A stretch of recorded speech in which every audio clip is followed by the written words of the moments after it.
Embrace the power of knowledge at Sanskriti University, ranked first in most promising university in engineering and management in India. Visit www.sanskriti.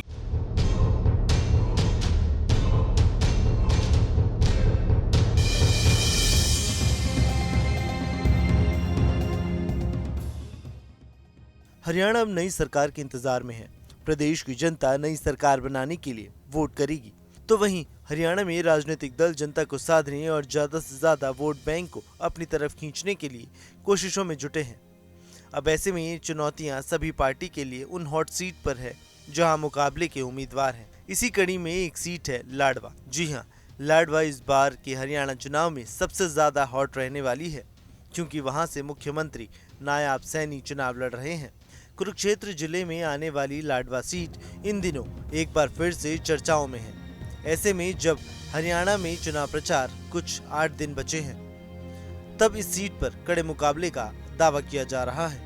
CM Nayab Saini को सोमवार को लाडवा में काले झंडे दिखाने का मामला सामने आया था। सैनी लाडवा में बीजेपी प्रत्याशी है। बताया जा रहा है कि मनोहर लाल खट्टर और सैनी बीजेपी के चुनावी कार्यालय पर रुकना चाहते थे, लेकिन लोगों ने उनका विरोध जताया, जिसकी वजह से उनका काफिला सीधा ही निकल गया। लाडवा के दंगल में कड़े मुकाबले के पीछे इनेलो कैंडिडेट सपना बडशामी को भी एक फैक्टर माना जा रहा है।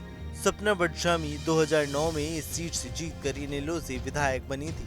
सपना 2009 में इस सीट से जीतकर इनेलो से विधायक बने शेर सिंह बडशामी की बहू है। पिछले चुनावों में उन्होंने 14,000 से ज्यादा वोट प्राप्त किए थे।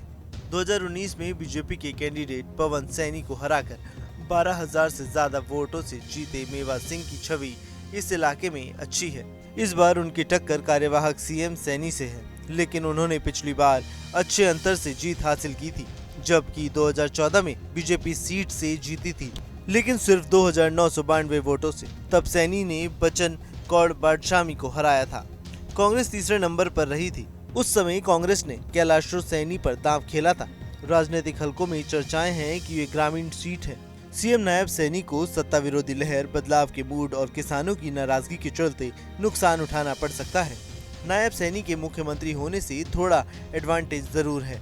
40% ओबीसी और सैनी बहुल इस सीट पर, या तो सैनी का मुख्य मुकाबला कांग्रेस के मौजूदा विधायक के बीच है। मेवा सिंह जाट समुदाय से आते हैं। इनेलो प्रत्याशी सपना बडशामी के इस मैदान में उतरने के बाद लाडवा में मुकाबला त्रिकोणीय हो गया है। 2008 के परिसीमन के बाद लाडवा सीट थानेसर से अलग होकर बनी थी। तीनों चुनावों में अलग अलग पार्टियों को जीत मिली है।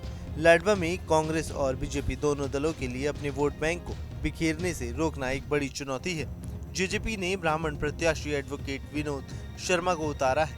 यहाँ बीजेपी की कोर वोट बैंक में सेंधमारी की कोशिश की जा रही है। इस सीट पर दलित वोटरों की संख्या करीब 40,000 है, जबकि सैनी वोटर 30,000 के करीब। सिख सैनी की संख्या 10,000, जाट वोट 28,000 के करीब है। जाट सिख वोट भी 14,000 के आसपास है। इसके अलावा दूसरे ओबीसी के मतदाताओं की संख्या 51,000 के करीब है। वैश्य 5,000, ब्राह्मण 10,000 के करीब। सीएम सैनी के कारण ये सीट वीआईपी सीट बन गई है। अब देखना होगा कि लाडवा सीट पर किसको कितना समर्थन मिलता है। Bureau report, news nation. Embrace the power of knowledge at Sanskriti University, ranked first in most promising university in engineering and management in India. Visit www.sanskriti. News nation अब व्हाट्सएप पर खबरों के ताजा अपडेट के लिए न्यूज नेशन के इस QR code को स्कैन करें।